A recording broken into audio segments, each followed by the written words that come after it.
BioFach 2010.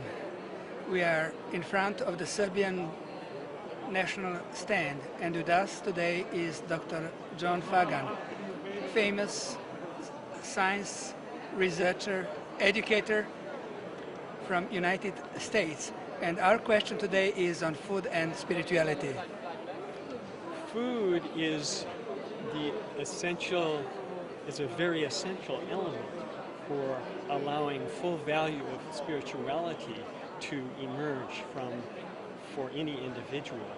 And this is because it is the quality of food that we eat that influences the quality of our thinking and the quality of our being, actually.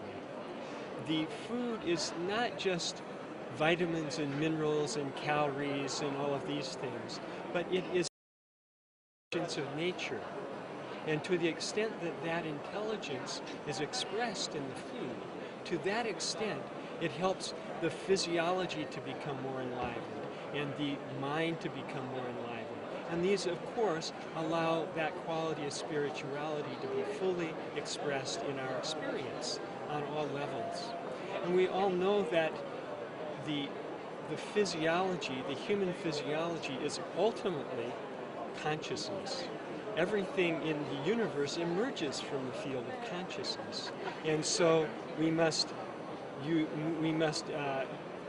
imbibe food that enlivens that full value of intelligence, that full value of consciousness in our physiology and in our minds. Does that?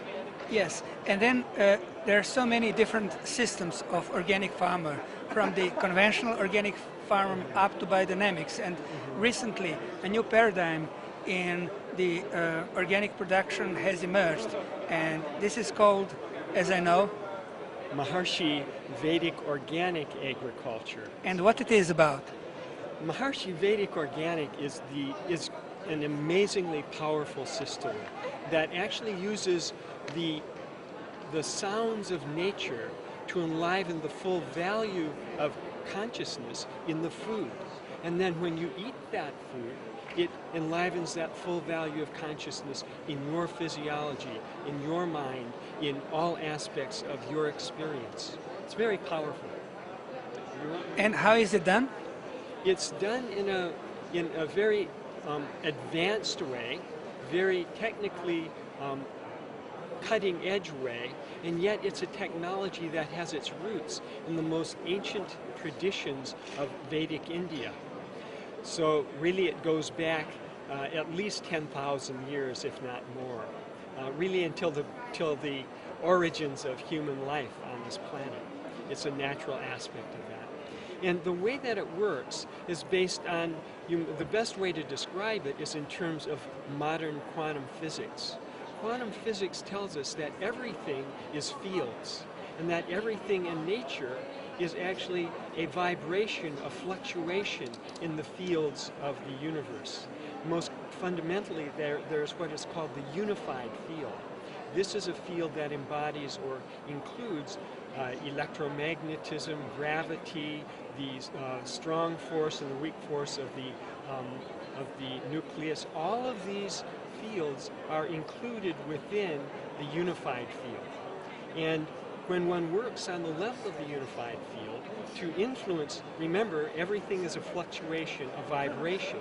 And if you can influence that vibration, then you can influence the quality of whatever that is, whether it's a zucchini or a kernel of wheat or whatever it is. And what Maharshi Vedic organic agriculture does is to actually use specific sounds, specific sound vibrations to influence the vibrational quality at that deepest level of the unified field, and in so doing infuse the full value of consciousness into those products, whatever they are, the zucchinis or the wheat or the grapes or the peppers or the tomatoes, whatever. What are the best things in Serbia, for instance? And who does this? Who does this? This is done through Maharshi's organization around the world. Maharshi Mahesh Yogi has brought to the world this technology, or restore this technology to its full value. And he has trained what are called Vedic pandits. These are experts in these vibration, in projecting these sounds. And so there's a very specific routine, a procedure that's used by the Vedic pandits to infuse this information, this quality of vibration, into the crop. So, for instance, when you plant the seeds, the pandits go into the field and express a certain vibration. And then when the first rain comes and the seeds begin to swell, another quality of vibration, another quality of sound is infused into the crop. And then as it first begins to sprout, another sound. And then as it reaches the surface and begins to see the sun for the first time, another set of sounds are used by the pandits to just give it a certain... we think of fertilizer as being chemicals or manure or things like this, but these are fertilizers on the level of sound and on the level of intelligence and on the level of consciousness. And it's so powerful at each step, from that first planting of the seed to when you finally harvest it. There's a new sound, a special sound that's used to enliven that crop. And the result is a crop that's not only healthy and resistant to pests and more resilient when you have a drought or when there are any challenges from the environment, but also a crop that is much more nutritious on all levels, from the gross level, and we've actually measured this, where we actually see higher levels of vitamins, higher levels of micronutrients of all sorts in the crop. But at the same time, it has that nutritional value even on the level of consciousness, from the gross level of chemicals and vitamins and things like that to the level of consciousness. So it's quite a powerful technology. Some of the products of Maharishi Vedic agriculture are said to be the best of their kind. Maharishi honey, for example. Yes. Yes, we have done a number of scientific tests that have looked at antioxidant levels, have looked at various vitamins and trace minerals and all of these things. And what we find is that the Maharishi Vedic organic honey can have, in some cases, 6 or 8 times as much of a certain nutrient. For instance, vitamin C is, I think, 7 times higher. And total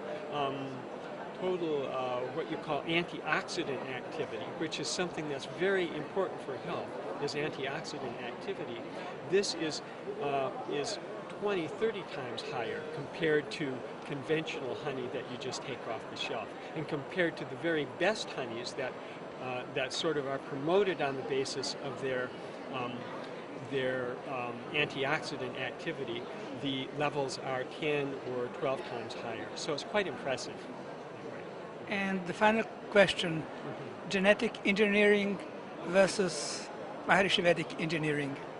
Thank you. That's important, because it's so important for the people of Serbia, the people of every country of the world, to realize and understand that genetic engineering actually is an attack on what we could call the food security of the country, and ultimately on the national security of the company, because genetic engineering puts the seeds that are the basis of your agriculture in the hands of multinational corporations whose real mission is not to make sure that there is food and healthy food for everybody, but their main mission is to make their shareholders wealthy.